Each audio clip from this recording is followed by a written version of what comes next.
So welcome to the U.S. Department of Commerce and the Department of State's virtual conference series to support women entrepreneurs in Ukraine. We're glad you are all here.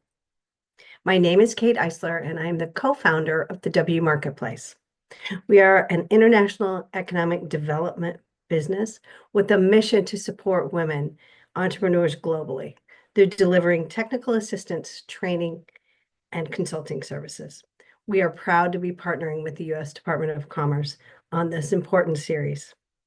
Today's conversation will center on access to capital and financial resources in the digital economy. Before we get started, I have a few housekeeping notes. All attendees will remain muted throughout today's conference so that we can get smoothly through our full agenda. We're recording today's conference, so if you do not want to be a part of a recorded event, now is your opportunity to sign off, and we will send all registered users a copy of today's recording. Please use the chat button at the bottom of the screen to submit questions. We'll try and get to all of your questions at the end of the conference. With that, I would like to welcome everyone again to today's conference. We have an excellent and very full agenda. The virtual conference titled Access to Capital and Financial Resources for Success in the Digital Economy is the fourth in our series of 6 virtual conferences to support women entrepreneurs. During today's conference, we will be hearing from expert speakers and leading voices in capital investments from both government agencies and private sector. We will hear from women focused on fostering economic development and innovative programs to support and rebuild Ukraine's economy. We will also hear from women entrepreneurs and leaders who will share their experiences and their perspective on the support and resources needed in Ukraine to support growing and maintaining their business in the digital economy. Our goal for these conferences is to allow the U.S. government, the Ukraine government, and other stakeholders to hear directly from women about the most pressing challenges and barriers they face today. We want to provide policymakers in the United States and Ukraine with a better understanding of the specific market reforms needed in Ukraine to effectively support women entrepreneurs and position them for success. We are also hoping that the entrepreneurs who are speaking and who are part of the audience are inspired by one another and know that their voices are valued and heard. Again, we are glad that you are here today and hope you will attend our 2 future conferences. Today's program will Today's program will be divided into 3 sections. First, we will begin with 3 extraordinary keynote speakers. Then we will move to hear from a panel of entrepreneurs, which will include the opportunity for Q&A for those entrepreneurs. And finally, we will close with 2 additional outstanding speakers. Following the panel discussion, we will be launching a series of poll questions that we would like each of our attendees to answer. We want to hear from you. Your responses will help shape our recommendations and final report. Finally, as a reminder, you can access your preferred language at the global icon located at the bottom of the screen.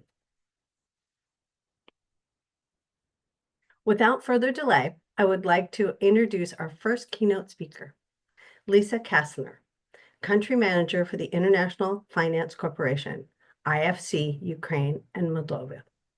In this capacity, she is responsible for the IFC's work to mobilize investment and support from the private sector in these 2 countries, while overseeing IFC's response to the war in Ukraine and the post-war recovery agenda in the region. Ms. Kaestner has taken this role at a time when the region is deeply affected by war and economic uncertainty. Despite these challenges, the private sector can play a significant role in the recovery of the region and its economic transformation. Welcome, Lisa. Thank you, Kate, and thank you, colleagues. It's a real honor to be here, and I'm very interested in the topic, so very pleased to be included today. Let me introduce first a little bit IFC and why this topic is relevant, and then a bit of context, I hope, that might help set the agenda for today. and a little bit about what IFC is trying to do within this agenda of both gender and digital finance. So the International Finance Corporation is part of the World Bank Group. We're the part that's focused on the private sector. We're the largest development financial institution globally, focused on specifically on the private sector. So for IFC, gender is one of the key priority areas, not only because we're a development bank and we think it's important socially and ethically, but also there's plenty of evidence showing the business case for involving more women into business. For IFC, the way we look at gender finance is through a couple different mechanisms. The first is around financing. So like I mentioned, we provide a lot of financing to the private sector and through banks. And I will give a couple of examples of what we're doing in Ukraine, but we try through this financing to also reach women-led businesses. But also we have quite active advisory program. So it's not only about providing financing, but also capacity. Some of that is through projects with the financial regulator. For example, I'll give a couple of examples in Ukraine where we're working with the National Bank, with businesses, but also through convening forums and discussions like the one today. So I'm again very, very happy to be part of this. For me, this topic is interesting, this kind of thinking about access to finance for women and the digital angle, because I think through digital platforms, whether it's digital platforms to reach markets or digital platforms to access financing, less represented groups in the economy, including women, can perhaps be reached. And I look forward to hearing what some of the other speakers have to say on that. So let me set a little bit of context. Globally, women-owned businesses, smaller businesses, SMEs, represent about 1/3 of all businesses in emerging markets. But they have a financing gap, IFC estimates, of close to $2 trillion. In addition, women are the majority of the world's unbanked population, with about 730 million adult women in emerging markets without a bank or mobile money account. In Europe and Central Asia, I think the gap may be less than in some other regions of the world, but there's still some statistics suggesting that there's a long way to go. So if you look at startups led by women, the figures I have is that of all startups in Central and Eastern Europe are led by women. The labor force participation is low across Central and Eastern Europe, and the World Bank estimates that the economy of this region, so including Ukraine, but all of Central and Eastern Europe, could actually be 20% higher if women were to participate in the labor market at the same level as men. And there is still a gender wage gap. It's 35% in Georgia, 7% in Poland, and Ukraine is somewhere in the middle between those two at about 18.6%. Now, in Ukraine, there is a positive trend. I guess every horrible situation has a silver lining, and we've all seen how women in Ukraine are really stepping up in all kinds of ways. In 2023, there was a significant increase in women's participation in entrepreneurship, 56%, so more than half of new individual entrepreneurs were founded by women. But in Ukraine, there still is a gap. The overall share of women-led businesses is 31%, so about that global average I mentioned before. In Ukraine, also access to finance lags behind that of men. So if about 81% of women in Ukraine have some kind of financial account, for men it's 87%, so not a huge difference, but still 6 percentage points. And then on the topic of digital access in Ukraine, the data that we have is that about 77% of women use the internet compared to 82% of men. So again, not a huge difference, but still something to think about. So what does IFC do in gender? So globally, last year in our previous fiscal year, which ended in July, we achieved our highest volume of gender inclusive projects ever. So this is really a big priority area for IFC. In the Europe region, more than a third of the investment projects we financed last year had an explicit component related to gender. A couple of examples in the region, and then I'll move to Ukraine before finishing up. An interesting one in Georgia that we financed last year, which was focused on forcibly displaced people from Ukraine living in Georgia, was with Georgia Crystal, which is a large microfinance institution. And they started piloting microloans to Ukrainians who wanted to start a business or already had a business in Georgia. And the focus was on women, with a target of at least 40% of the credit portfolio should be to women-owned businesses. Now, of course, we all know that number should be at least 50%, but I guess 40% is higher than what they were getting already. So it was a stretch target. One other example is a fund. So there's an impact fund called the European Fund for Southeast Europe, which is in Southeast Europe, which has $50 million of investment across 15 countries, with a singular focus on financing women-led businesses. So that's just a couple of examples of the sorts of things that we've done in the region. Now, moving to Ukraine, before I wrap up, it was interesting for me to think about this topic of how access to finance, particularly for SMEs, comes together with the sort of digital agenda. Because actually at IFC, we have different teams working on some of these topics. So some are focused on access to finance, others on digital and digital infrastructure. But as country manager, I'm the one who gets to connect the dots, which is always interesting. So I think actually the topic is, it's very interesting to think about them together, because one of the ways to reach groups that are not reaching something, as I mentioned at the beginning, is of course through a digital platform. And in Ukraine, we are working in both directions and doing a little bit of work to actually put the digital and the finance together. So on finance, just to give an example, actually a couple of weeks ago when I was in Kiev, we announced another risk-sharing facility where we're working with local banks who want to provide more financing to SMEs, but they're constrained in how they manage their risk. So we share that risk with them. And the one we announced a couple of weeks ago was with Raiffeisen Ukraine. And it has a particular focus on SMEs. We've previously have done a couple with OTP Bank, OTP Leasing, and Crédit Agricole for a total of $500 million in financing available to Ukrainian SMEs. I was digging for data on how much of that is going to women, and it's a good outcome of this event is I will keep digging, because I did not find enough data. And it's not that the numbers were low, but I don't know that the banks are tracking it. So I think this is a lesson learned is, what gets measured gets done. So we need to push our partner banks to look more at how much of that is reaching women-led businesses. On the digital side, we announced a couple weeks ago, together with EBRD, with whom we provide quite a bit of co-financing in Ukraine, a large telecom transaction, which is supporting the merger and capital investments of Data Group and LifeCell.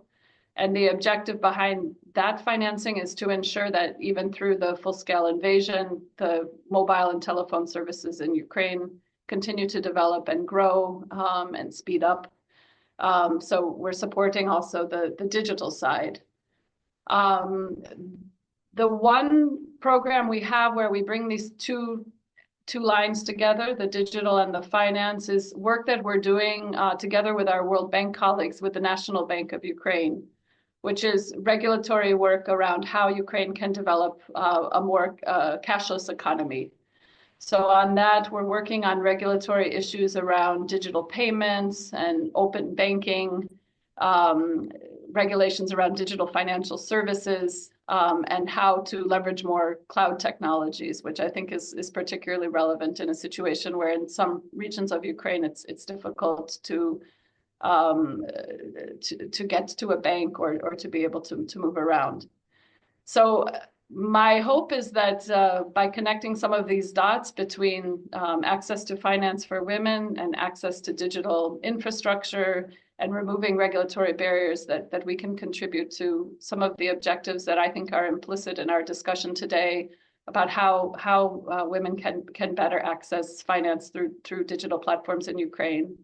So I'm really looking forward to hearing the other speakers and to learning, particularly from the panel of entrepreneurs, which looks very interesting, and to hear some of the challenges and opportunities that those entrepreneurs see on the ground. So thank you very much. I'll stop there. Lisa, thank you so very much. You said some really critical things that I think that we will definitely follow up with and make sure that we get some visibility, not the least of which is the focus on digital payments and the connecting of financing with the digital economy. I am a firm believer that the digital economy is a game changer for women, and it's a sort of once in a lifetime game changer because we are seeing the connection and the access to business, to customers, to financing, to knowledge, to everything through the digital economy. And so we really appreciate the work that IFC is doing and the focus you have, as you said, what's measured gets done. And so bringing those things together, and the more we can raise visibility to that, all the better. So thank you so much. And we will continue this conversation. So, all right, now let's move to our next keynote speaker. We are, and I love this because Lisa referenced this, we are very honored to have Barbara Rambousek here as the Global Director of Gender and Inclusion for the European Bank of Reconstruction and Development, so EBRD. She has established the bank's approach to integrating equality of opportunity and human capital considerations into private sector investment and policy engagement. Her focus is on creating equitable access to employment skills, entrepreneurship, and finance, as well as key infrastructure services reflecting the specific needs of women, youth, aging populations, and migrants and others. Barbara has 25 years of leadership experience in design and delivery of multi-sectoral economic development programs and strategies in Central Europe, Eastern Europe, North Africa, Asia, and the United Kingdom. So welcome, Barbara. Thank you very much, Kate. I'm absolutely delighted to be here and to join this event. So thank you very much for inviting me. We've already heard quite a lot about sort of global statistics about entrepreneurship and how important it is as an engine for the economy. The same, of course, also applies to Ukraine. In fact, if you look at micro and medium-sized enterprises, they are very much the backbone of Ukraine's economy. In fact, they comprise, I think it's 99.9% of business entities. They provide about 75% of all jobs, and they create 65% of the value added. So this is the economy that keeps Ukraine going now. And that will also ultimately redevelop, reconstruct, rebuild this country when the war ends. Women in this context play a huge role. We have seen some figures from 2023 where 50% of newly registered private enterprises were actually set up by women. And in 2024, this number so far has already gone up to about 59%. So women are driving this economy, particularly when it comes to setting up new enterprises. Many of those women are actually drawing their own personal savings to launch these ventures. So we can already clearly see that there's a huge need to provide more support and to get them the skills, the tools, the finance in order to do this at a much bigger scale. So let's look a little bit at who are these women entrepreneurs in Ukraine. Most of them, 88%, actually have at least an undergrad degree, so they are highly educated. Most of them, 90%, live in the big cities. And most of them, and I think that's actually a very good statistic, most of them set up their businesses because they see an opportunity. So it's about 74% that really want to realize their entrepreneurship ideal, their entrepreneurship ideas, whereas the other, about 23%, actually do that because of necessity. quite a few because they have to take over a business from a partner who has left because they're drafted into the war or have left the country, and many and the others because they don't see any other economic opportunities. And it's also important to keep a focus on those. So we have in a way, the opportunity ones, and then we have the necessity ones. If we look at the challenges that women entrepreneurs face in Ukraine today, it is very much about obtaining finance to start up and then grow their business. But it's also about a lack of confidence in the banking system, but also low awareness about special programs, loan programs, but also advisory programs and how to access those. So, and I think particularly for women entrepreneurs in more rural areas, there's also a huge challenge to actually hire people, both the skilled and unskilled people, because there is, as we know, a lot of movement of the population. A lot of people have left, particularly the rural areas, have moved to the bigger cities or have left the country altogether. So this focus on human capital is actually also very important in relation to growing up the business. So maybe very briefly, at EBRD, we support women entrepreneurs, we support SMEs, we invest into the real economy in Ukraine. In fact, we are the largest institutional investor in Ukraine. We've so far since February 2022 invested over 5 billion euros directly into Ukraine's real economy. And we continue to do that. We continue to have this focus. In this context, we specifically also look at human capital and particularly gender equality. So at a corporate level for EBRD, we have gender equality and promoting gender equality is one of our top 3 strategic priorities. So this really very much permeates everything that we do. And indeed, in Ukraine, 80% of our investments have a specific focus on protecting the livelihoods and jobs, including specifically also for women. So how do we do that? If we look particularly at the SME sector and access to finance, we have women in business programs, which we have established now for over 10 years across 24 countries. And we've actually invested 1 billion euros already in over about 50 partner financial institutions in order to enable women to access loans and to access finance. These women in business programs, in a way, try to shift the market. They try to not just put more finance into the market dedicated to women entrepreneurs, but actually change the way that the market works, that change the way that the market recognizes women as a vital and important market segment. And so this is about building the capacity of our partner financial institutions to recognize women as a market segment, to then build products and services that are tailor-made for that particular market segment, as it would be for many other market segments. And to then actually also add finance through first loss risk covers, for example, to really make the finance flow into the market. That is then complemented with also building capacity on the part of the SMEs, for them to actually know, to have the right skills to know how to invest, how to access finance, how to build business plans and a market proposition that is viable. So we in a way look at both the supply and the demand. And we've actually seen tangible impact of these kind of activities. Maybe not yet in Ukraine, but in Turkey, we've seen 23% growth in women-led MSMEs. We've also seen increases in profit. We've seen job creation going up and also productivity gains, not just for the SMEs themselves, but for the entire economy.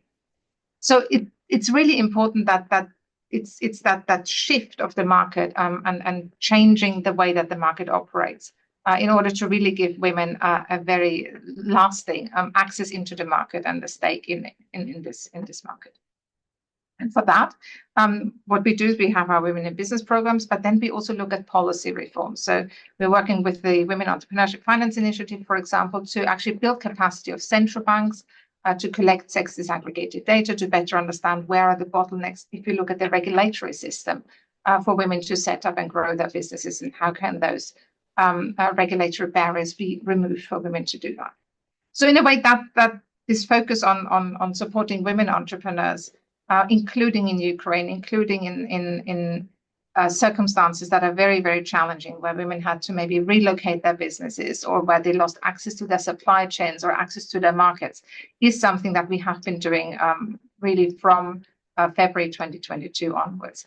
So if we look at digitalization, of course, plays a huge role in this context, because it is digital technologies that can actually open up markets, that can open up access to supply chains, that can open up access to much more remote markets, that can allow women entrepreneurs, for example, to operate from all sorts of different parts within Ukraine and actually even from outside of Ukraine. So we also have some of our clients who've actually relocated to, say, Poland or somewhere else, and who are still running their businesses in Ukraine, producing and operating in Ukraine. So digital technologies are a big driver, I think, now of the Ukraine's economy, but also of course going forward. So if we look at Ukraine, the ICT sector overall has actually been flourishing already before the war, but has taken on a new sort of importance within the economy since the start of the war.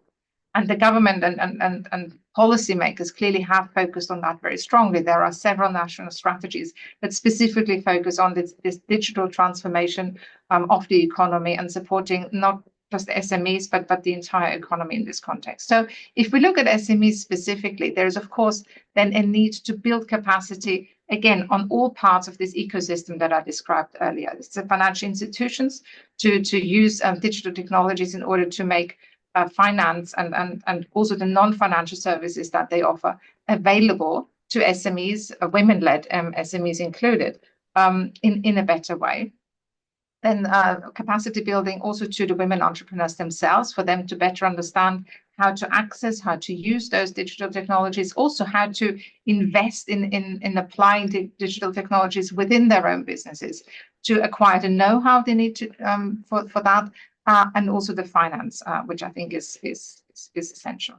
So bringing together this focus on opening up finance and combining that with building capacity, both in relation to recognizing women as an important market segment, but also recognizing the leverage, the catalytic effect that digital technologies can have in this context, is something that we do with our clients directly, partner financial institutions, the SMEs, and then also the policymakers. And going forward, we will very much continue to do that as the war situation changes and as hopefully the country moves into more of a recovery effort, where this will be particularly important as well. So maybe I'll leave it at that, but I'm also very much looking forward to the conversation and the discussion that is to follow. Thank you very much. Thank you so much, Barbara. So much of what you said is so critical to us, both from the work that you and EBRD are doing from a policy side, but also on the ground. And I think connecting those two things is really one of our key objectives for certainly this discussion and to promote that in terms of, helping these women to build capacity and build awareness of the tools that are available to them, and voice, how best that they can access them and really make that move in the digital economy. Because, we've seen for many years that women-led businesses are such an economic engine. And we see the return in their communities, in their families, in health and economics all across the board. So appreciate you and the work that EBRD is doing. So thank you so much for joining the conversation today. So next, I want to move to our next keynote speaker, which is an amazing woman that I've had the opportunity to get to know a little bit. So Yana Chapailo, Director of the Veterans Center, Ukrainian Defense Leadership Center at the National Kyiv Mohai Academy. She established the center in May of 2024, and to date has served more than 70 veterans, both men and women. They've received specific educational services. Yana has extensive experience in program management and international cooperations. Her focus has always been on education as a pivotal investment of empowering people and ensuring their success and enabling their skills for independence. So Yana, welcome. Glad to have you here today. Thank you, colleagues. Thank you, my fellow speakers. It's a pleasure and an honor to be here, obviously. On this, as I'm joking, sunny day, because if you've ever been to Ukraine in this time of the year, you can rarely see sun anywhere. But so today as well, we have a very typical Ukrainian sunny day. If you don't mind, I'll share a presentation and maybe you'll, be able to see something. Okay, and something that we got used to saying during COVID. Can you see my screen? Yes, you're Yes. great. Okay, thank you. So yeah, as Kate mentioned, and thank you for the introduction, my name is Yana Chapailo. I'm here in Kyiv, Ukraine. I'm the director of the Veterans Resource Center at the National University of Kyiv Mohyla Academy.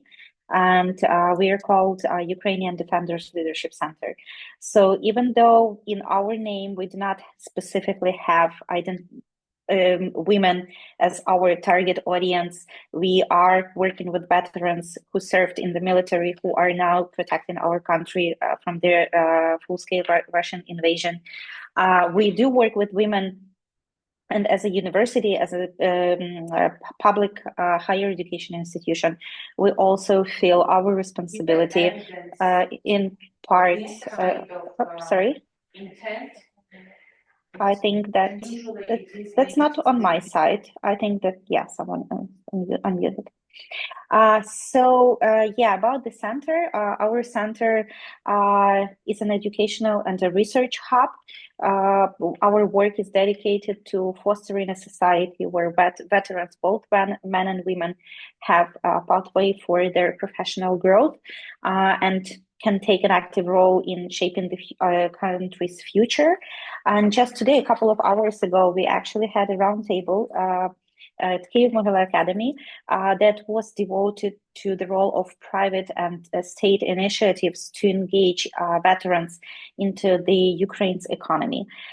So as my colleagues previously mentioned, right now, women in Ukraine are, in charge of so much more than, and are expected to be engaged in so much more that maybe a couple of years ago. And I'm a proud feminist. I'm not afraid to say that out loud, and we are recorded here.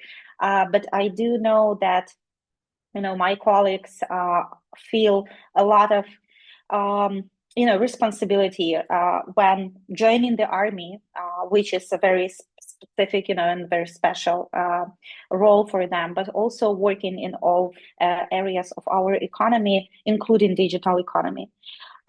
So we want to inspire our veterans to take on leadership roles, including women who served in the military, to be proactive. We do not expect them, or we do not demand them to be proactive, because they served the country. They've done what they were kind of expected, or not even expected, to do. But we also see that for the veterans, for those, and I'm talking not about those people who chose military career as a career, because we have those as well. But in Ukraine, as you know, a lot of civilians joined the army in 2022. So now we are talking about those civilians who changed their role and became military servicemen and women, now are coming back to the civilian life, and we want to empower them to continue take charge in their civilian activities. I would also add here that a lot of veterans, especially women, and also are interested in starting their own businesses. Entrepreneurship is something that is oftentimes discussed, and in terms of Ukrainian infrastructure being destroyed, and also a lot of infrastructure that was not destroyed also needs an update, because we are talking about, we are not ignoring the fact that Ukraine has been working towards updating our infrastructure for a very long time. So now we're just we have two jobs to do. And women are demonstrating their proactive engagement in the society. So this is, I hope you can see this slide. Yeah, this is my team you're looking at. So we are, we are 5 women who are working on this topic. And I'm proud to be surrounded by these powerful women. We often have a joke that in Ukraine, since we don't have, well, because of the demographic situation and the war, we don't have enough people. So all Ukrainians now have to carry on 2 jobs. Well, these ladies are carrying on 2 and even more jobs at once. And I'm just proud to share that slide with you.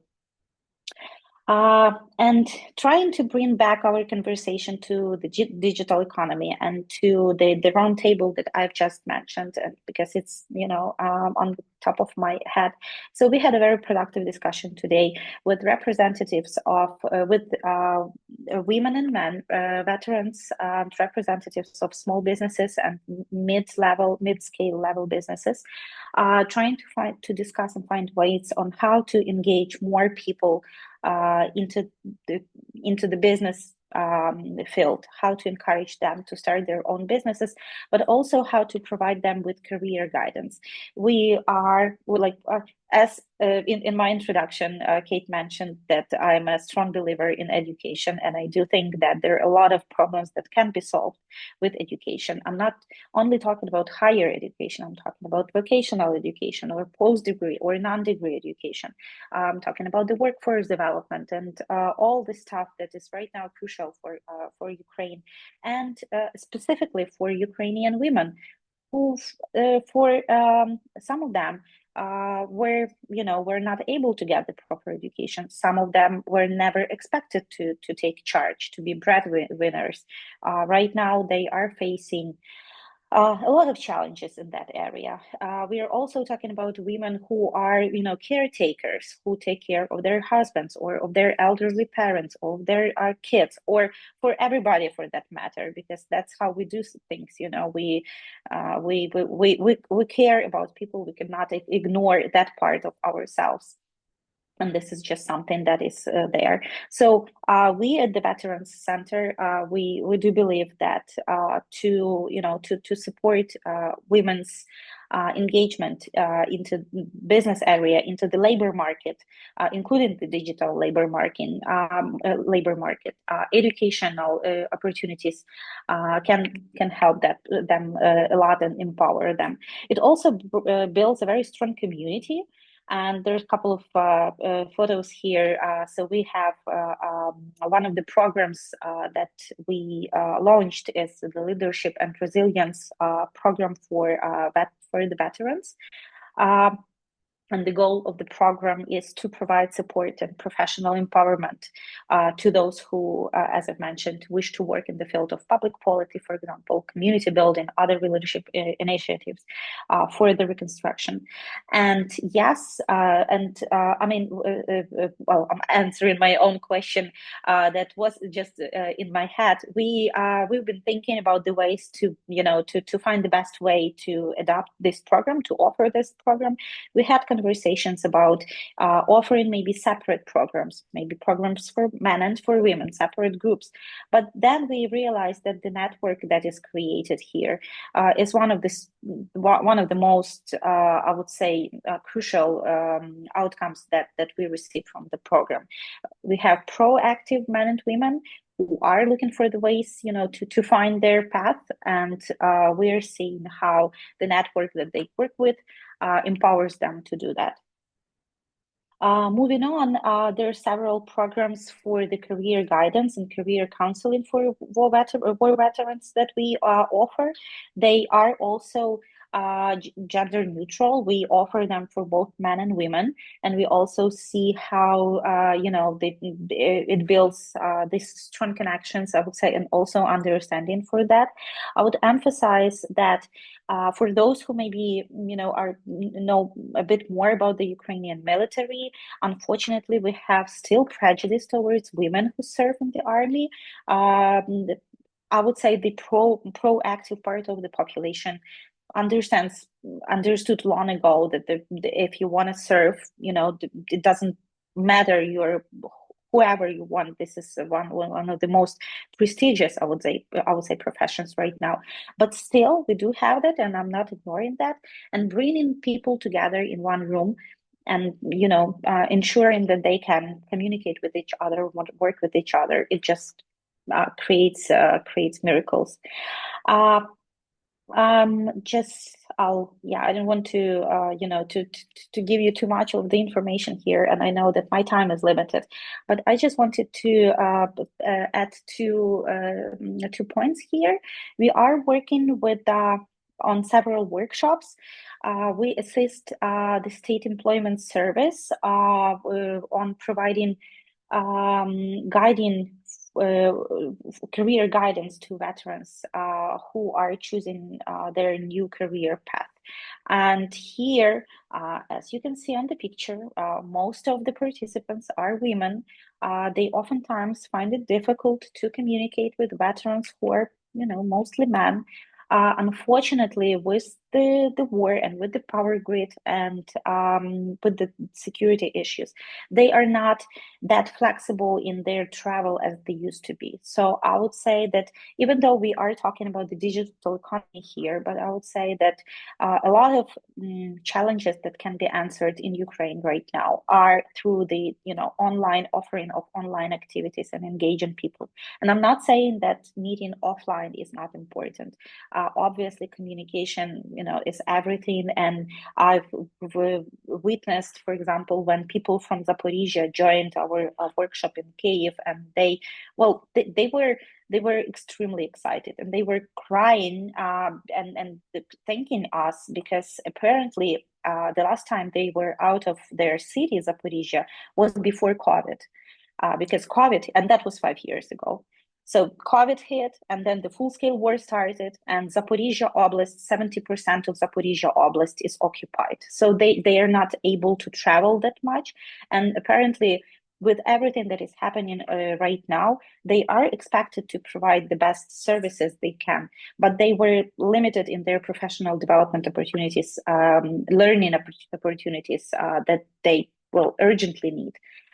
So I'm just, pointing that out because I know that we are strong believers in the digital economy. We are looking for the ways to engage people in it, but also seeing each other from time to time with our full bodies, not just our tops of our heads in the camera, would definitely encourage people to work together. And at the end of this discussion, or rather me talking, it's not rather a discussion, I'm looking forward to the discussion later. I would say that one of the things that we think is important to include in all the planning that we or the Ministry of Economy or any institution for that matter in Ukraine is a trauma-informed anything, trauma-informed communication, trauma-informed guidance, trauma-informed work and policies.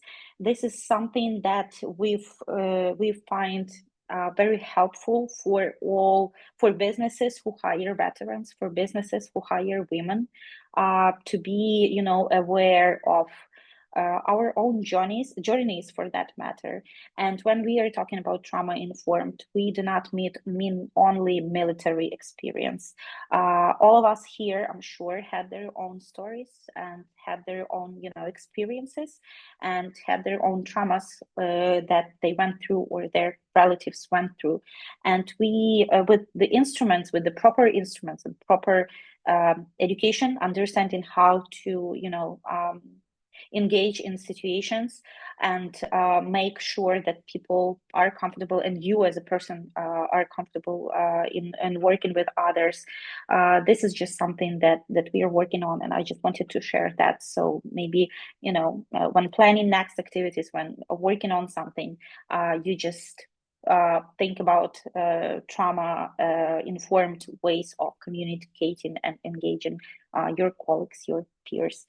So yeah, we are building a community. We are smiling here. We are trying our best. These men and women are amazing.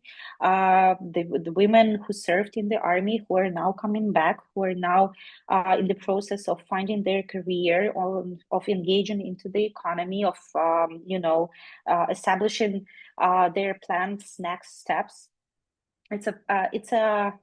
I would say it's a challenging, but also very rewarding thing that we are trying to, as a university and as an institution, but also as a separate entity within the higher education institution, we are trying to offer and do what we can, because there's three roles, I think, three major roles for any university in the world.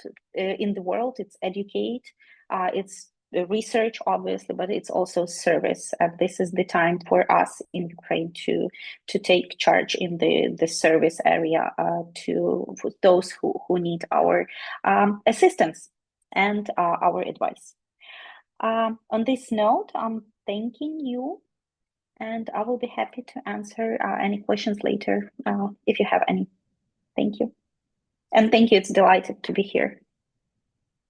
Yana, thank you so much, and thank you for the important work that you are doing for the veterans and their families. That's much appreciated. So I would also like to thank our two other keynote speakers for this section of the agenda. Wonderful to start this conversation. And as I say, start the conversation because we're excited now to continue this. And so we want to turn now to our panel. So our panel today is moderated by my co-founder and other half, Susan Gates, and she's the COO of the WMarketplace. And she has some amazing women entrepreneurs with her. And I want to remind you that following the panel discussion, we have time for questions for our audience. So please put those in the chat at the bottom of your screen, and we will get to those. And then during that Q&A part, I want to point out that we're going to serve those poll questions that we mentioned. And we would like everyone to take a minute and answer those. All of our attendees, it's so important to hear your feedback, no matter where you are, that we capture that. And this is like a moment in time when you're thinking about it. And so we appreciate your response to that. So with that, Susan, I want to hand it to you, and please introduce our extraordinary group of entrepreneurs. Thank you so much, Kate. And I just echo Kate's thanks for our previous three keynote speakers who joined us this morning. Your broader perspective on what's happening with financing and access to capital within Ukraine and within the larger region is such an important context setting, I think, for our discussion that we will be having with these three really incredibly impressive entrepreneurs from Ukraine. I will very, very briefly introduce them, and then I will ask each of them to actually introduce themselves quickly and talk about their businesses quickly. And then we will move on to a discussion of how financing has impacted their businesses, because as you will hear from them, each business has gained financing through some different models, and that financing has really impacted the way that each of their businesses has grown and shifted. And I apologize, I've recently gotten a cold, so my voice is a little bit froggy this morning, so apologies. It's that time of year. So without further ado, I would like to introduce, and apologies for my pronunciation. I am working on my Ukrainian, but it is still not good. So Dasha Kichuk, she is the CEO of EFfa Brush. EFfa Brush is an incredible business that makes sustainable toothbrushes and has grown globally, from what I understand. We'll let Dasha introduce her business in a moment. We also have Yana Nechaieva, and she is the CEO of TK-Domashnyi Tekstil. And this is a really fascinating textile company that has transitioned her business and done really, really interesting work, again, with some financing. And then we have Olena Martynenko, the founder and director of FG Habenets, which is an agricultural business. So we have three very, very different and diverse companies this morning, all who will be sharing their experience directly with financing as women entrepreneurs. So Dasha, so let's do this. So Dasha, if you'll please introduce yourself and your business, and then we'll move on to Yana, and then to Olena, and then we will go back and start with our questions. So Dasha, if you would like to introduce yourself. Hello everyone, ladies. It's lovely to meet you, and my warmest words, all of my warmest words go to the previous speakers. Kate, thank you so much. And it was lovely to meet you this summer in Slovenia. I'm sorry, I'm also a little bit sick. It's this time of the year. Also, since like even if I'm calling from warmer Lisbon, I'm calling from Portugal, it is still winter and it is still getting pretty cold and I'm getting sick as well. So yeah, thanks for having me. I'm truly delighted to be in such a great company out there. I'm the CEO of EFFA. We are making eco-friendly disposable products, and we're making them out of paper, and we are selling them to hotels and airlines just to replace their plastic disposables. And as any other startup says, to make this world a little bit better. Yeah, we have grown the company. We have started this company together with my husband 5 years ago, and yeah, we have grown it from just an idea and the first prototype that was made in the in our flat with our hands, and we've grown it to the company that sells to Netflix, Delta Airlines, and JetBlue. And we have fundraised, lived in Silicon Valley for a while. So yeah, my journey is really interesting out there, and I would love to share this and inspire maybe someone in this call today. Thank you so much, Dasha. I can't wait to dive in a little bit more about your adventures in Silicon Valley. So we'll get there. But first, I would like Anna to please take a moment to introduce herself and her business. Hello for everyone. My name is Anna. I'm CEO of TK-Domashnyi textile company, one of the biggest Ukrainian textile companies. We produce by ourselves fabrics. We have our own production of ready-made goods like home textile, clothing for children, newborns, adults. We're making different kind of shoes also, and we have a new production of knitted fabrics and knitted items. So our focus is not just on business, but also on social responsibility. One of our key initiatives is the seamstress school. It's very interesting and very good opportunity to have a new job for any woman who wants to have new skills and to have a possibility to earn money. So it provides essential skills training for individuals, particularly who are displaced right now in Ukraine. And as we look for the future, we are seeking like-minded partners who share our vision for expanding production and educational while reaching new markets. And now we believe that our product have global potential, and invite you to join us, to join some information about our company. And thank you for this possibility to speak with all of you. Thank you so much, Anna.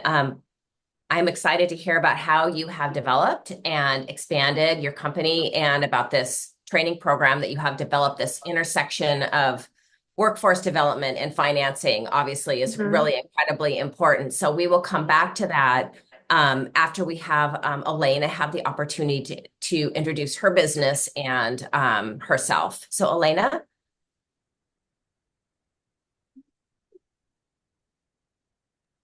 Вітаю всіх. Good day, everyone. I'm really delighted to be here. I'm glad to join you. My apologies, I'm going to speak Ukrainian, and I'm really delighted to be in the group of such successful women and to listen to such interesting speakers. I have been working in agriculture since 2004. After I have graduated from a great university, I have started by helping my father, who rented the land lot. He was born in that village and he rented the land. And in 2004, I was helping him, but then I decided to create our company. I worked there with my husband, but we worked together as one mechanism, two companies and 2,500 hectares, which we plow, which we process, and we grow oil cultures, potatoes for chips. And since in 2015, we have built our own elevator for 12 1,000 tons of grains. We have been providing services like storing and processing the grains. We also offer boilers with the alternative petrol fuel. And I would like to share my experience of taking loans, and I will be delighted to answer questions. So really happy to see you all. Thank you. Thank you so much, Olena. I think it's really fascinating. Well, I'm very fascinated to hear about the impact that these low interest loans had on your ability to transform and to be innovative with your, what we would think of, I think, as a very traditional business, and your ability to transform that business with additional low-cost financing. So actually, why don't we start there? Since I have you here on screen, why don't we start with your experience? And if you can tell us a little bit about how that low-cost financing, how you were able to apply for it, where was the financing, where did the financing come from? You know, kind of what was your experience with applying for that loan? And then how did that loan help you to transform and grow your business?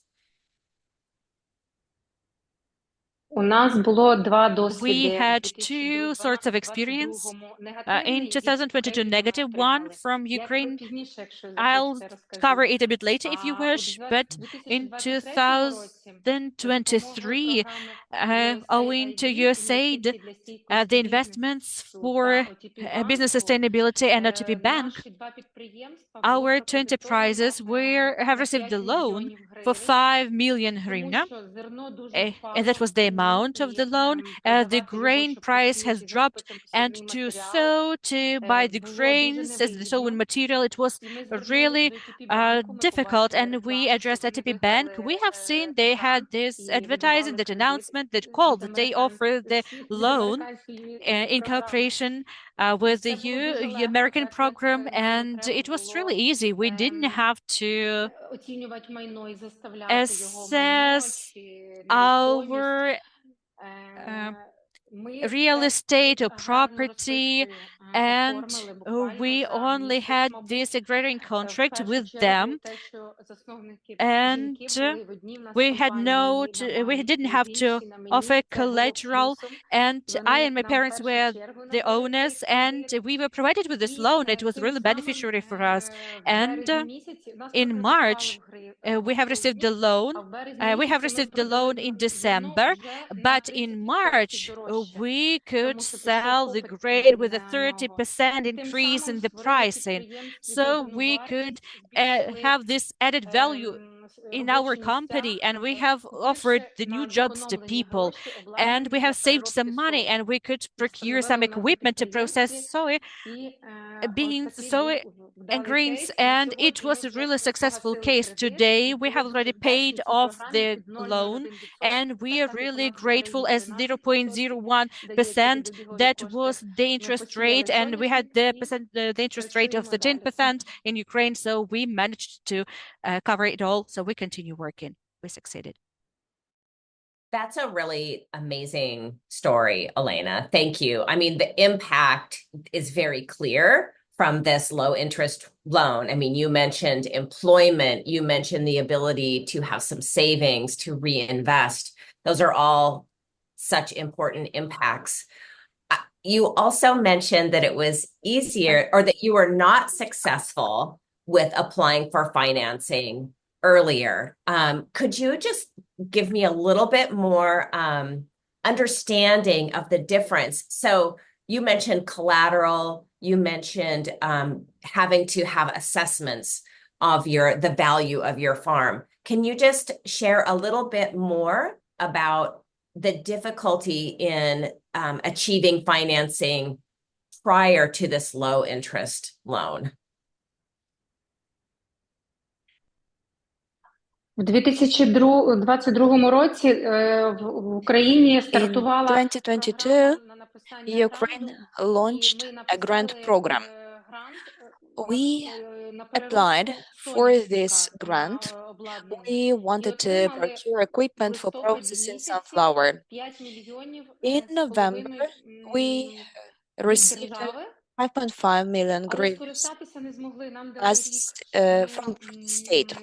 However, we failed to appropriate this money. We had just a year to utilize this money because of special conditions. As we applied for this grant, the prices, the equipment prices were lower. Our application was considered by the ministry pretty long. Within this time, the equipment prices grew. However, one of the conditions for us was to stick to the prices we specified in the business plan. It was not possible. We tried to find a solution. We visited the officials, but we were not allowed to procure equipment at different prices. But we were not allowed, and we had to give this money back to the state a year later. Wow. Okay. Thank you. That is, you just brought up so many important issues. Thank you so much for helping to explain, the difference between applying for that grant and then receiving that low interest loan. I think that gives us a really clear picture of some of the issues that we have to deal with, or that women entrepreneurs have to deal with when, accessing capital for our businesses. Thank you so much for that. So I'm going to switch gears a little bit, but we're going to go to another region that is maybe stereotypically known as a difficult place to raise money. So we're going to switch to Silicon Valley, and we're going to bring Dasha back into the conversation. Dasha, we would like to hear from you, your experience. I think you mentioned Silicon Valley when you introduced your business. We'd love to hear a little bit more about what that experience was like, but also maybe to pull back a little bit and understand what was happening in your business that led you to this point of wanting to reach out to venture capitalists. What was happening? What was that decision point within your business? Yeah, of course. Thank you for these questions. So, as I mentioned, we've started building effa around 5 years ago. Even I think it's already 6 years ago. And we were back then, we were still having our normal jobs and that day-to-day jobs, and we just were dreaming of what if it will happen? What if everything will work out? What if this company will actually be a rocket and fly to the sky? And it happened in some way. It started happening during the COVID. We've managed to fundraise our first angel investment check for a company, which was a miracle, because we were selling to hotels and airlines, which were closed. And I just had a baby a couple of months ago before the COVID started. So everything seemed like a nightmare for a startup, but we have actually managed to get to our first acceleration program, which was Startup Wise Guys. It's a European acceleration program for startups. And then we've managed to find our angel investment, and we have raised $500,000 to build effa and to start building our company out there. And yeah, everything seemed like a miracle for us. So we had our money, we had our manufacturing, we had our first customers, and actually one of our biggest customers is Netflix has reached to us themselves. I haven't reached to them. So that was a true miracle. And we thought, oh my God, we're actually making everything happen. And this life actually brings us some great presence out there. And the team was growing. Everything seemed really, really great. And then the war started in Ukraine. The full invasion war started on February 24th, 2022. It was in the middle of a time when we were delivering our first batches of products to our clients in Europe and Ukraine, because our manufacturing was in China. So the batch of around 100,000 toothbrushes were stuck in the middle of the ocean and not delivered to Ukraine. And we had to care about our family, first of all, about our child, about our team. We had to pay our salaries and care about people out there. And we didn't know, we had zero idea what to do next. We didn't know what's going to happen tomorrow in an hour. It was a true nightmare. Every niche Ukrainian went through this, and especially those who have their businesses. You have more things to care about other than your personal safety and your family safety. You have to care about your business as well, because it's the other child of yours that you have to care about. And what happened out there is that we really needed another capital in order to fulfill those orders that we had. We needed another capital to get another orders, because a lot of customers that we had pre-war were canceled or postponed, because basically what they're saying is that we were under direct danger of death. That's why we cannot work with you anymore. So business is a tough place to be, and nobody will be nice to you anymore. And that's how I felt it. I'm like, okay, I have to fight once again, not just for me, but for my business as well. So we needed to look for capital. And that's what we actually did. We've started looking for funding, and we've applied for Silicon Valley-based acceleration program and VC fund, 500 startups. They have renamed right now, they're 500 Global. And I have had my interviews and calls with them during the bombshelling in Ukraine. So it was during the night, it was morning in Silicon Valley. I was back in Kiev, and yeah, that was crazy things happened. And that's when I thought that human body can go through a lot of things, through tons of stress and through a lot of things. Even now, I'm not in Ukraine right now, but what do I see that people who go through hardest bombshelling that we get through for the for last 4 months, I think there was no night without drones or rocket shelling. And people wake up, go to work, do their normal job, they smile, and then they earn it. And that's what we're going through. And I'm not an exception. That's how we did it. And we were accepted after, I think it was a couple of months, 3 or 4 months of interviews with 500 startups.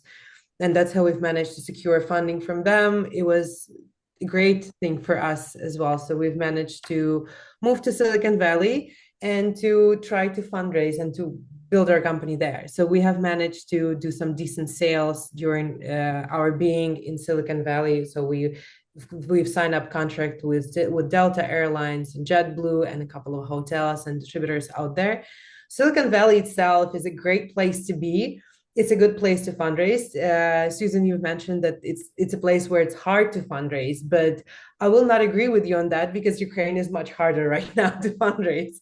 Silicon Valley must be easier, but yeah, venture capital is going through hard times at the moment, and it's for everyone. If you are not an AI company, it's really hard to fundraise, because yeah, we are getting through some restructuring and rebirth of startup industry out there. So yeah, times are challenging, but when we understood that, we got concentrated on sales more than on raising capital and on being more sustainable as a company itself.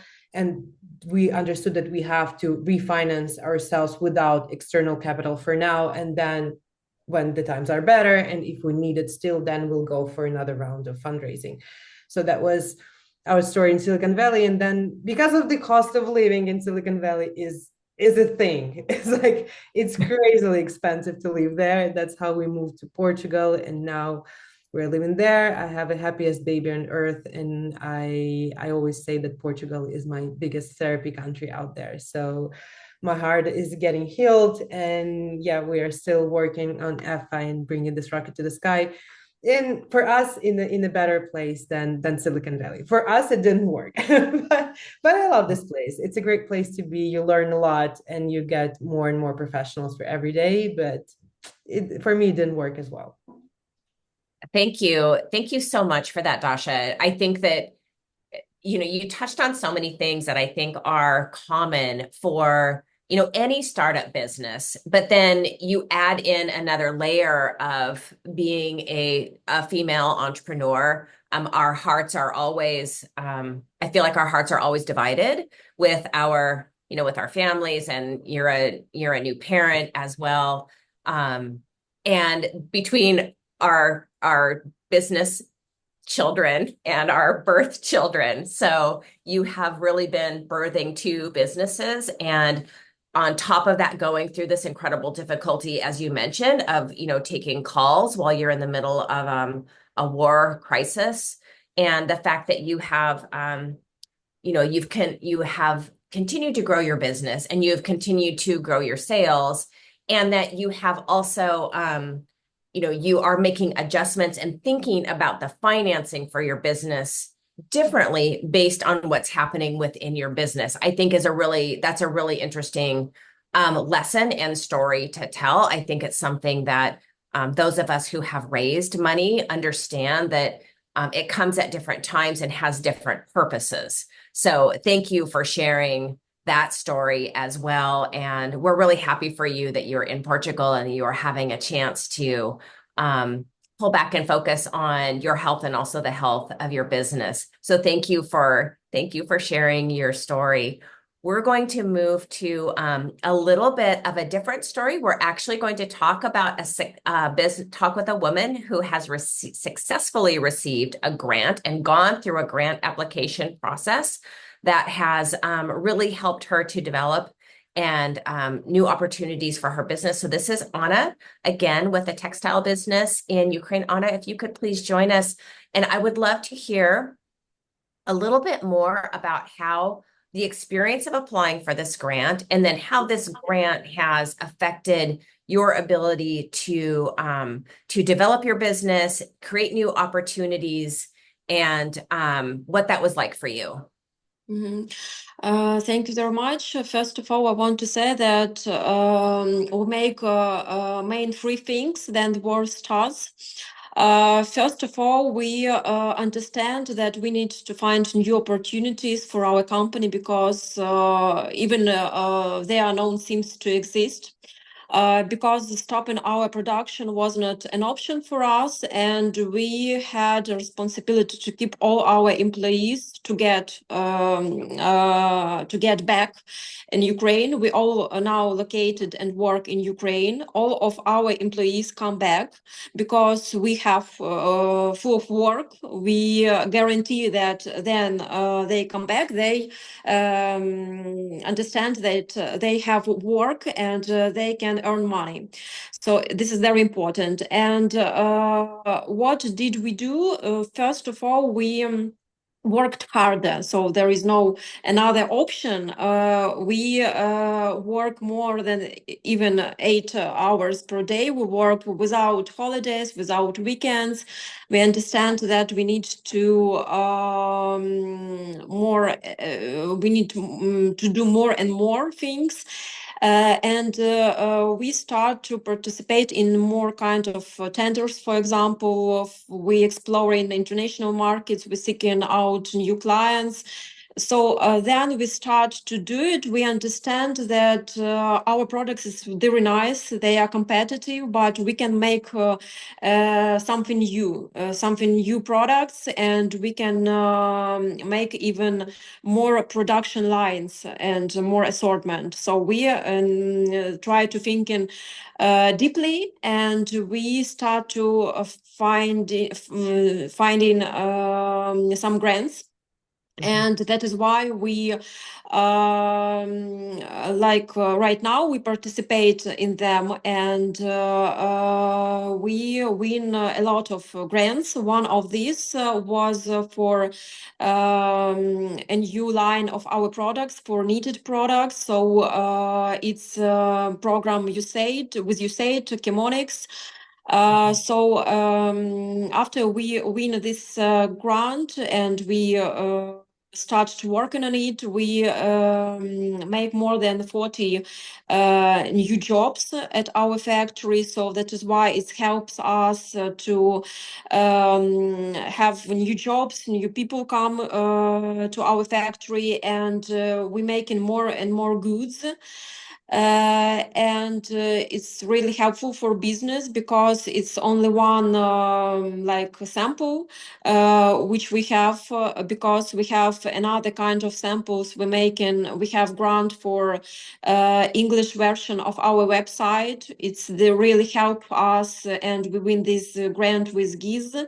And it helps us to go to the international markets. And nowadays, every people in every country, they can go to our website to make worldwide delivery of our products, and it helps to go in and to sell our products to export. Yeah, so it's the second point that we used, and the third one is, of course, it's banking institutions, because we understand that we need money, so that is why we go into different kind of banks for credits, and it's also helpful for us because if we're talking about tenders in which we are participating, like a big company, there are some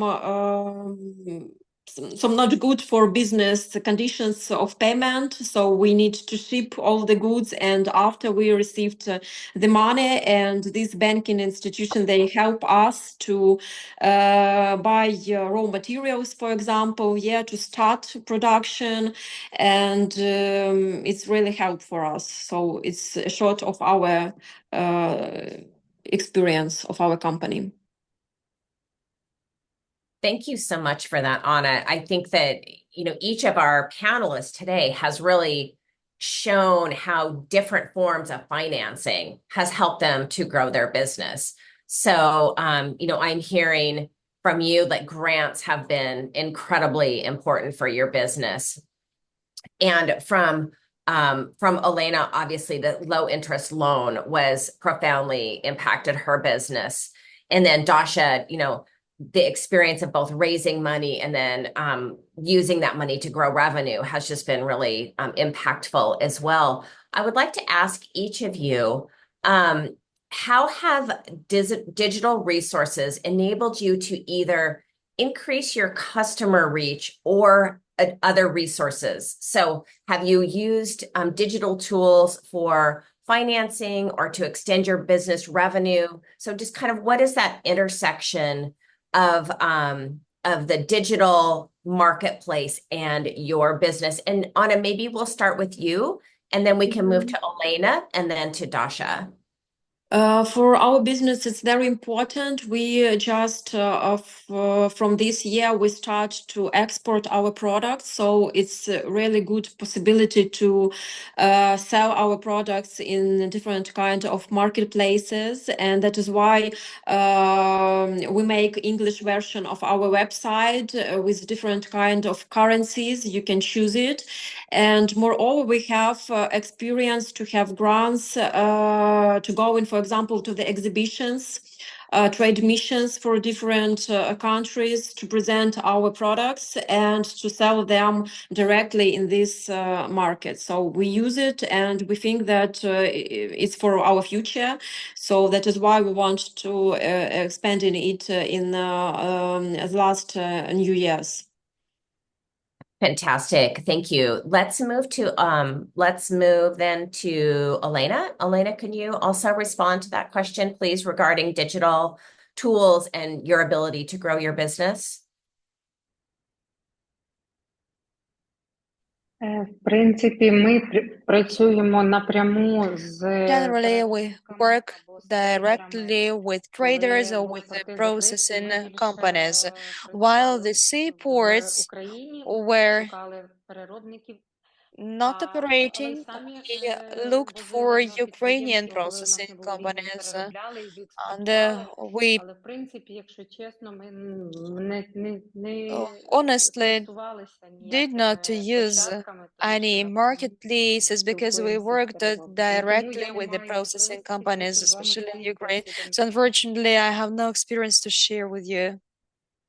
Okay, thank you. Thank you for being clear about that. That helps us to better understand the role that digital tools are playing. So thank you. That was a great answer. And then can we shift to Dasha quickly, please? And Dasha, I'd love to hear what digital tools you're either using to help grow your business or to access information or other financial resources. Yeah, of course. I will be really different from other ladies because I'm from startup world, which is really digitalized, and like we all use all of those AI based and all of the digital tools that we can ever use. And that's actually the tool that can really accelerate your future growth in sales or your outreaches. So we use I'm a really, really good user at LinkedIn and all of the social media out there. We use all of the outreach tools out there. I've used them in order to outreach to VCs and like angel investors out there. You can use a lot of different databases, and LinkedIn, again, Twitter, to make in contacts with journalists out there and to get some PR and media attention. Even as Anna said, you are visiting a lot of international trade shows and international events. That's first thing that you have to use before going to the event is you have to use your LinkedIn and Twitter in order to get ready for the conference and to make those valuable contacts.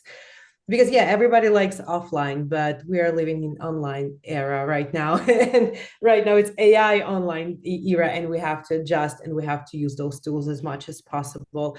And as for the online marketplaces, we have our own like marketplace. We use the Stripe for that, and we use like a lot of online tools in order to emphasize and to make our sales much easier. We are starting to use Amazon in Europe as our platform to sell our products out there as well, because they take care about a lot of things in your business that you don't want to care a lot about.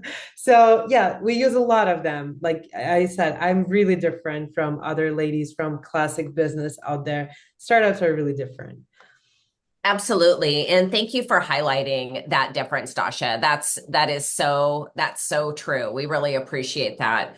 I want to say thank you to each of our panelists, but before we close out, oh, actually, Yana has a question for us, and I would love to, yes, Yana, do you have a question for our panelists? I just wanted maybe to add to our panelists, even though I'm not a businesswoman myself, but on behalf of several businesses that were founded by our veterans, I know that they highly appreciate the opportunity, to apply for grants or apply for assistance online. It also helps a lot for their spouses when a husband or a wife or a partner is serving. It's not that easy to communicate directly or to go together to get some advice or expertise.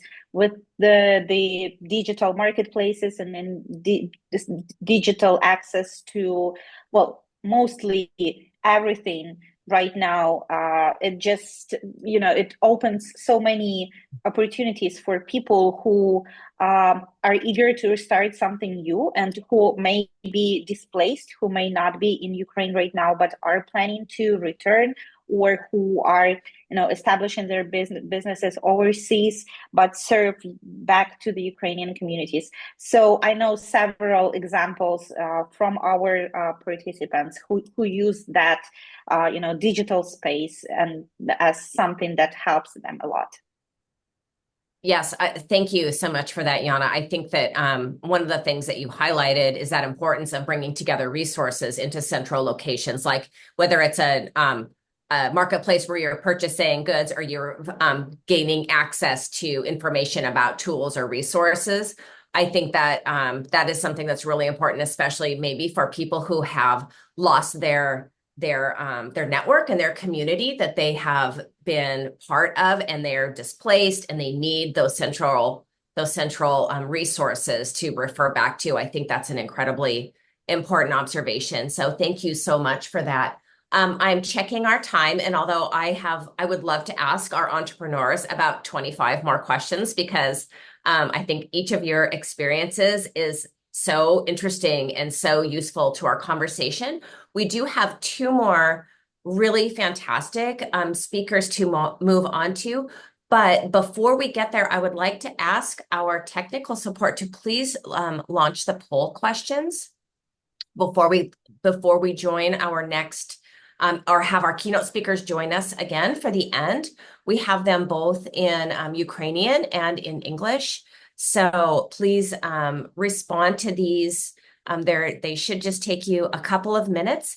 And while that is happening, if I could ask each of our panelists with just their very short response to tell our audience and to tell us if you could give one recommendation to Ukrainian policymakers or the Ukrainian business community from the financial perspective, what is one thing that would make it easier for you to access capital and grow your business.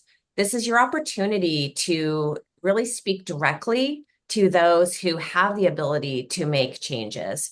So, Dasha, I'm going to go back to you and just, I realize I'm putting you on the spot a little bit, but if you have some thoughts about, we all think about financing, right? We are all entrepreneurs. We are all running businesses. So I know we all think about this. So Dasha, if you had one piece of recommendation or a policy change that you'd love to see made, we would love to hear from you. Yeah, of course. You're not putting me on the spot. I love talking about that. So I think like we've noticed like very important thing during this discussion is first of all that we need to be flexible, and please try not to be only concentrated on fundraising or getting grants, or of course it's an amazing tool to get there. It's an amazing tool to grow your business and to start from the first days when you have this amazing idea to start your business with. But on the other way, we really have to be flexible when we're talking about money and financializing our businesses. If things don't go well with your fundraising, you can always refer, like, and it's a better thing to actually refer to your sales, and you're growing substantially from your own products and your own sales out there. And yeah, you have to be really flexible in making your decisions. Sometimes people think, no, I want to raise only from American venture capital, like fancy firm, I don't know, Sequoia or Anderson Horowitz, and you don't want to talk about anybody else. But there are tons of opportunities in this world, and you have to think about each and every of them when you're evaluating your business and your future plans for your financing. That's a boring talk. But if I want to inspire someone and to talk about the hard times of entrepreneurs that are going through right now, specifically that we're going through the war, which make things tons challenging, more challenging than it was before. First of all, of course, you have to be brave, and you have to keep fighting for your dreams, and you have to keep smiling, raising, working a hell off, because you want to bring this rocket to the sky and you want to bring this dream, and don't let anyone to take your dream away from you, whether it will be the war or another type of situation or lack of funding or something. Everything can be survived through, everything can be dealt with. So just keep strong, keep brave, and keep fighting for your dreams no matter what. That's what I always say to every another entrepreneur that I've met. Thank you so much, Dasha. You've clearly lived that experience, so we really appreciate hearing that from you. Shifting to Anna. Anna, in 15 or 20 seconds, do you have one piece of advice or one recommendation for Ukrainian policymakers, government officials, on how financing for your business could be improved? First of all, for all people and for all companies with women, it's do not give up, because it's really important to find more possibilities, to put some information about your company, to find these financial and different kind of programs, and to participate in them. And I think that there must be more programs to support women-led businesses, because it's very important nowadays. All men in the war, so that is why we need to make down our economic, and that is why it's really important to have support. In various types of initiatives and programs are needed very importantly for us. So I think it will be the one of the points. Thank you so much, Anna. That refers back to our earlier speakers talking about the number of businesses that are being started by women right now in Ukraine in 2024. And it's clear that there will be a lot of demand for those types of programs. So thank you. Olena, very quickly, same question to you. What would be your top advice for Ukrainian policymakers to make access to financial capital easier for women entrepreneurs?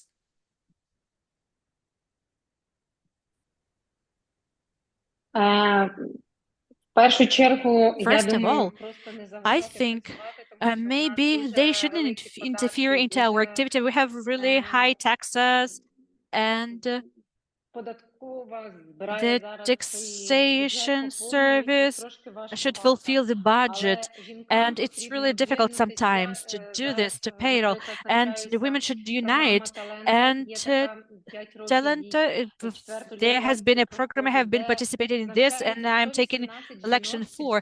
There are 118 ladies from the rural areas, farmers who communicate with each other, and such programs are really important because we can exchange our experience. There are very many internally displaced people, women in our group. We have the state agrarian registry, which offer really great amount of programs from USAID. I have been receiving the mineral fertilizers for our company, for our farm. As been representative of agrarian business, there are such programs. We should track them.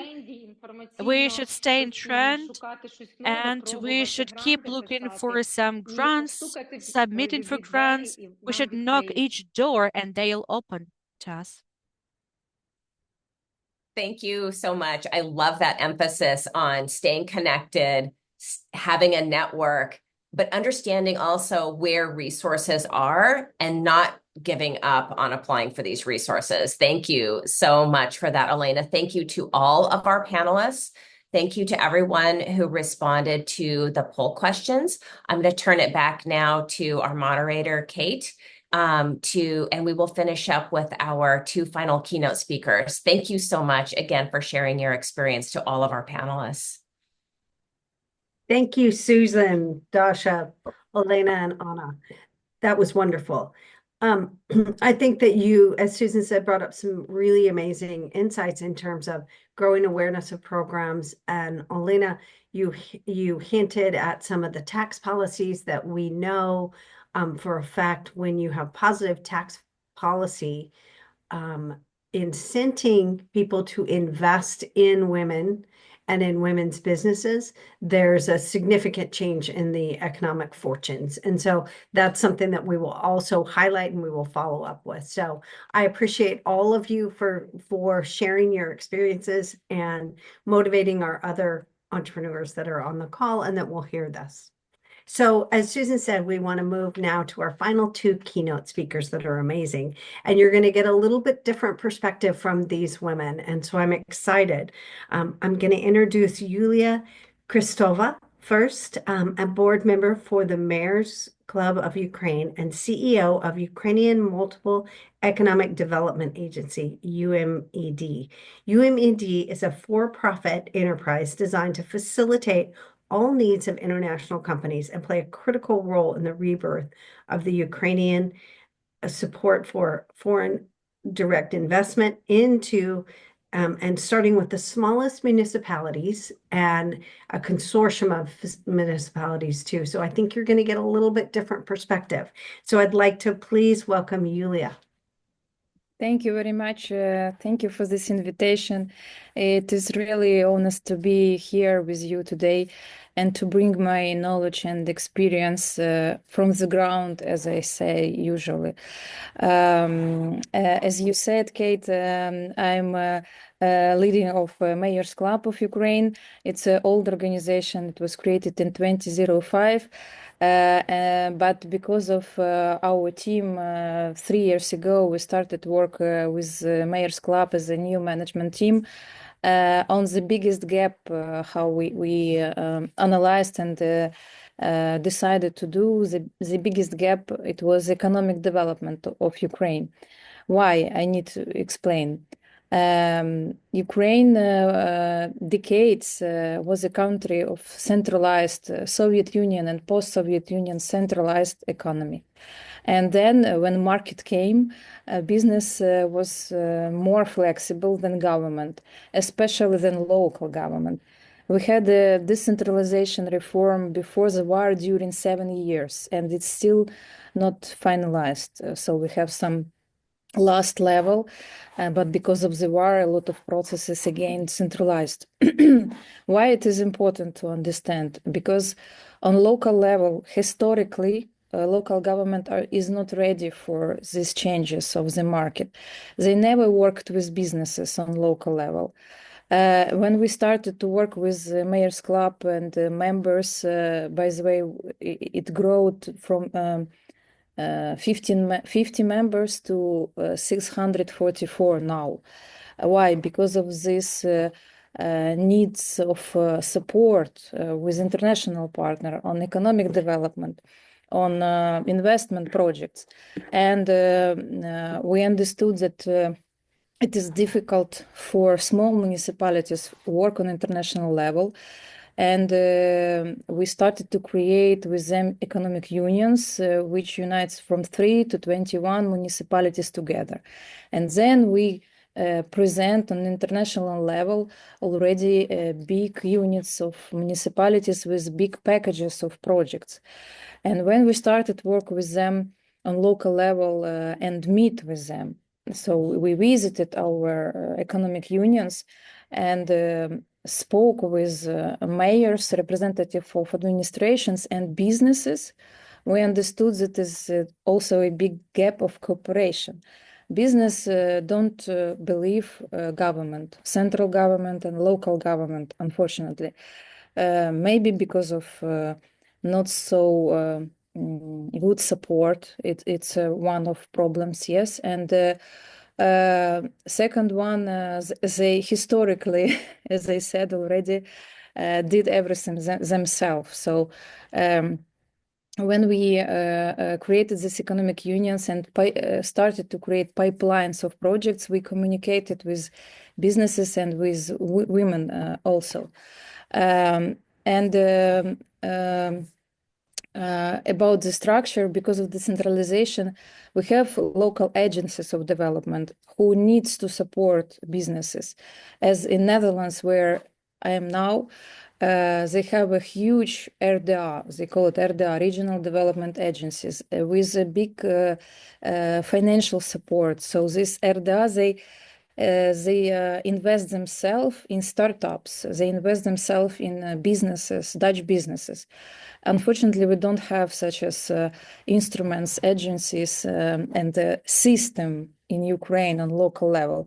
Mayors take care about these issues themselves, how they feel, how they understand it. And as you know, all the people are different. They have different understanding what they need to do with businesses. Some of them, the good example for me, it's a mayor of Novovolinsk. It's also almost on the border with Poland. He just created one more office near his office in his building. And one employee her job is to support business on grants applications. So she just write grants from the morning to the evening. I know just one example or few, such as all over Ukraine, but this is a very productive way. When you don't create strategies, you know, Ukraine now create a new strategy. The name of this strategy of development is Plan Ukraine. Then this big plan will go to regional level and then to local level and then surprise. So we do the same mistakes as I think, as our members think, the same mistakes every 10 years. New strategy, and unfortunately not so many actions which we need, which our members and businesses needs. About if we talk about financial instruments, yes, we have grants. We have a lot of organizations, international organizations who helps now municipalities and businesses such as USAID, GIZ, etc. And they have their own structure of people, team who provide all this support. It's really great. But unfortunately, they changed the understanding of our members of what is investment project. When we started to work with investors, we thought it's very simple to collect projects, then to show these projects to investor and involve money. Perfect plan, but unfortunately that projects which mayors think are investment projects, they wasn't like this. It's non-refundable investments. They call it like this, usage, GIZ, etc. It's in fact it's donations, but all over the world, investors would like to bring money back. So they need to understand how to come to Ukraine. But the biggest issue from them, how to exit from Ukraine with this money, with some profit, because money need to work, and the investor need to understand that he will have a profit. So we started to work with our members on this kind of projects, refundable classical investment projects. And this is impossible without businesses. That's why we are very close to this topic. And when we talk about women, by the way, Olena, today, our two speakers, and Anna, they shy to say that they were our members of delegation to United States. So when we started to create pipeline of projects, we started to show all these opportunities, and Ukraine is opportunity to our international partners. And Anna, Olena, as representatives of businesses, they go themselves abroad to attract investors to their businesses and their projects. And this is wonderful, but it's only two ladies. And as we saw, for example, few days ago, I saw LinkedIn post from our Ministry of Economy, Yulia Sviridenko, about program Create. It was a wonderful program to support women entrepreneurship and leadership. And she said she is proud that 1,000 participants was on this program, but 1,000 women, it's not a big amount, as I think. We have millions women, and they are all potential entrepreneurship or they are now entrepreneurship. And from this program, they had 65 laureates. 52% of them are from big cities, and only 9 from local small cities and villages. Why? Because we don't have 10 cities in Ukraine, Kyiv, Kharkiv, Odessa, and Lviv, and some few big cities. We have 465 cities. And if we talk about municipalities, it's almost 1,500. And you never heard about them because they don't have capacity, experience, and budget costs, as have Lviv, for example, wonderful city with a great program of support, SMEs, etc., because they have budget for this. They can give million to some entrepreneur to open business and to create this business in Lviv. Other city, small city and village doesn't have million to give it to develop this business. So as for me, we need to find maybe other instruments, and we already do it. On our All-Ukrainian Summit of Mayors on 8th of November, we had a big panel of private-public partnership. I think it's one of the best instruments which can help businesses and municipalities and the central government to push our economy. And now we have a new law with new rules. I hope it will be finalized. Now it's on the check-in on European Union. It's special processing now. And after that, we have more flexible and more quickly process for this. And I hope it will help us with development. So we can attract more financing to Ukraine on partnerships with international investors. So if I can talk about hours, about these hours, if to be briefly, yeah, that's it. Thank you, Yulia. I appreciate that. And I think really salient is your points around women in rural situations.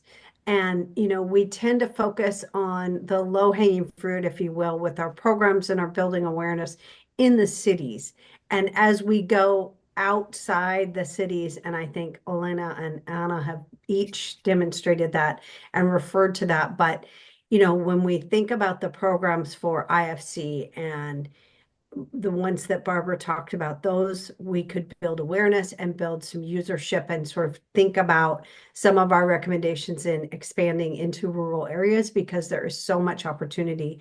And as you say, 1,000 sounds like a lot, but when you start to expand that and you look at the total population of women business owners and entrepreneurs both in Ukraine and displaced, that seems so small.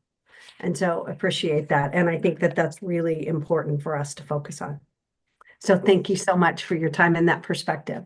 So now I want to move to the last speaker of this conference.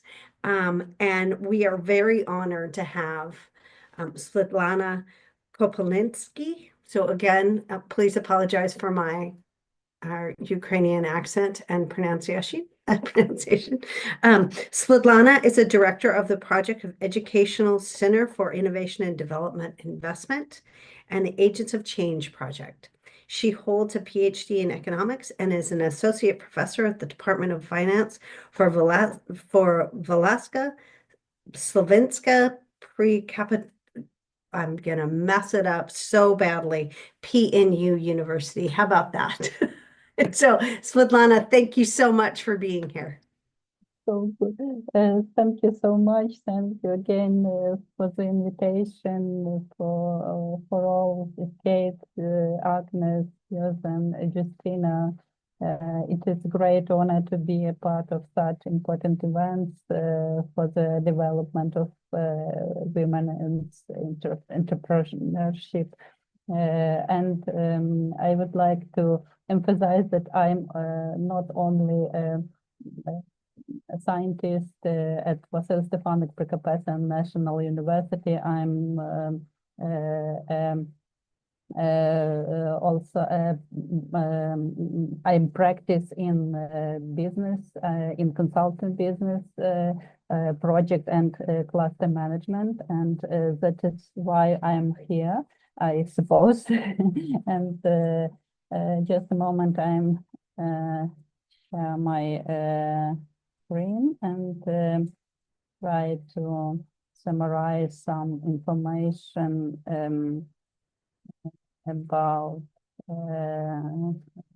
ongoing topic for innovations in financial services.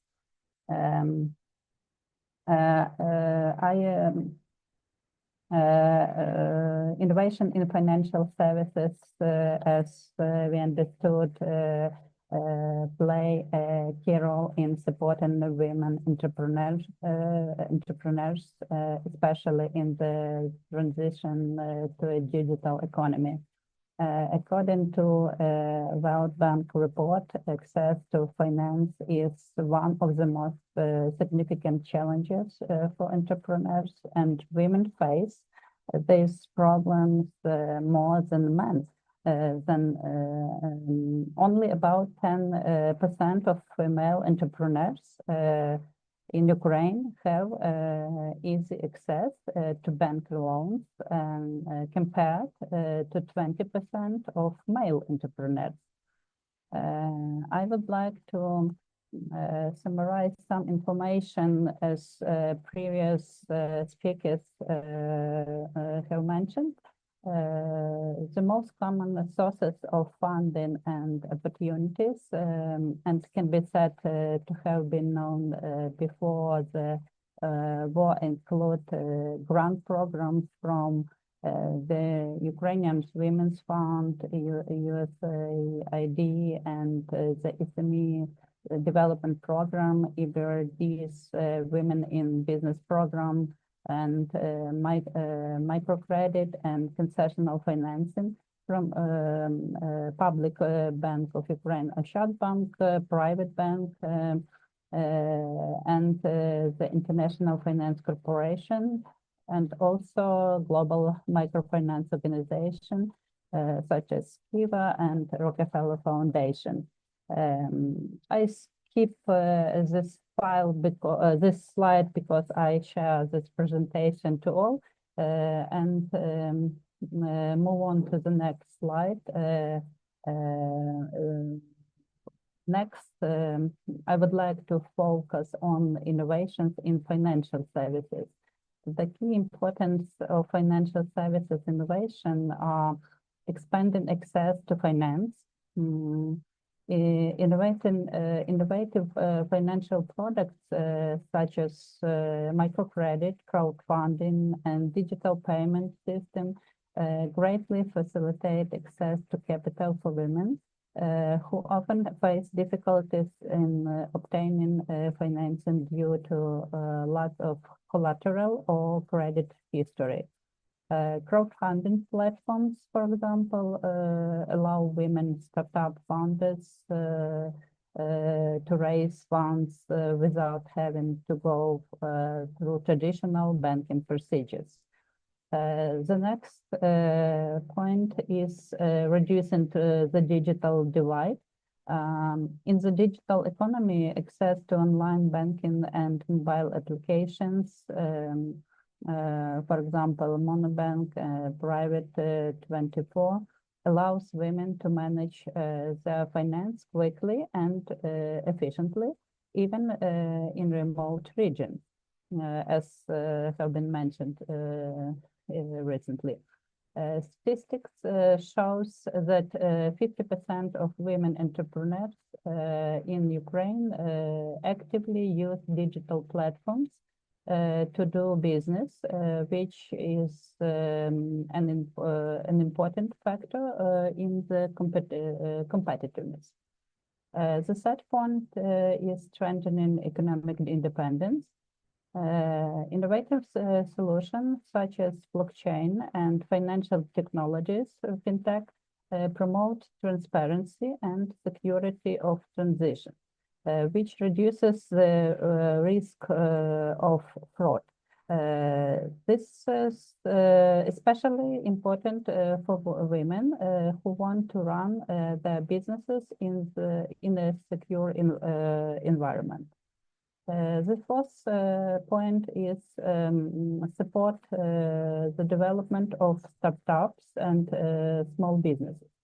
There are already examples of successful women in Ukraine who have been able to create and develop their own businesses through financial innovation. For example, startups founded by women are often supported through microfinance programs or grants created especially for women.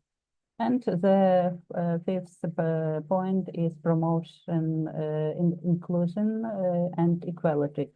The use of financial innovation makes it possible to overcome gender barriers and increase the number of women involved in business. This is an important element of in promotion gender equality.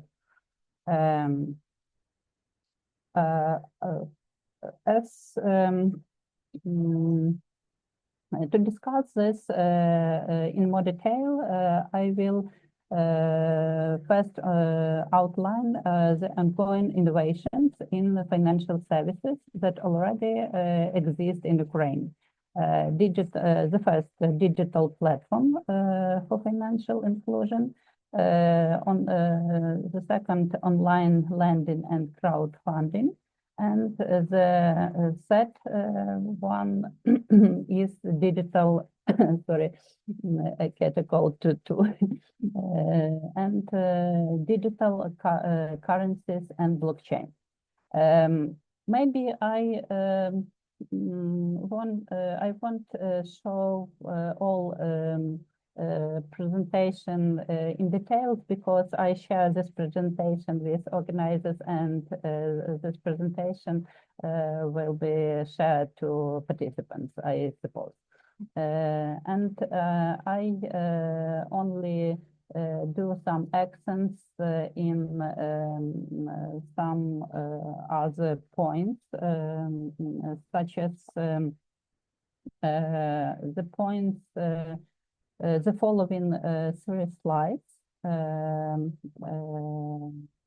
demonstrate the opportunities for further innovation development, such as mentoring and consulting platform, financing for sustainable development, and also flexible financial solution.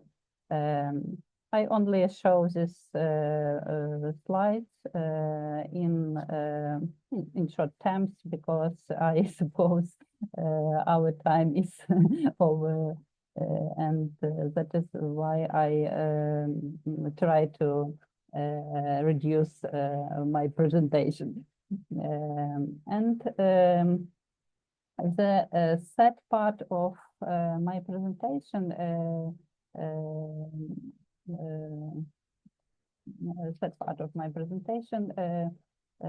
is about an equally important issue for the development of innovation is the emphasis on barriers to innovation in financial services for women entrepreneurs, such as complex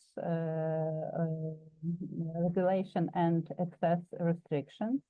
The second, lack of awareness and access to digital, just a moment, lack of awareness and access to digital skills, and financial barriers and a lack of investment. These points are important to us, and we try to come up with this problem during our entrepreneurial activities. Then I also try to summarize the importance of innovation in financial services. Innovation in financial services are opening up new opportunities for women entrepreneurs in Ukraine, providing them with access to capital that was previously limited due to strict regulatory requirements, a lack of information, or discriminatory practices. The use of digital platforms, microfinance, crowdfunding, blockchain, and other innovative solutions allows women to create and grow businesses in different regions, even in remote and war affected areas. The second point is the need for education initiatives. Insufficient digital literacy and awareness of available financial products remain significant barriers. Educational programs such as the government's Гаразд in Ukraine, initiative or private projects should be key elements of support for women. Financial literacy programs should include training in the use of online financial platforms, crowdfunding, and other digital tools.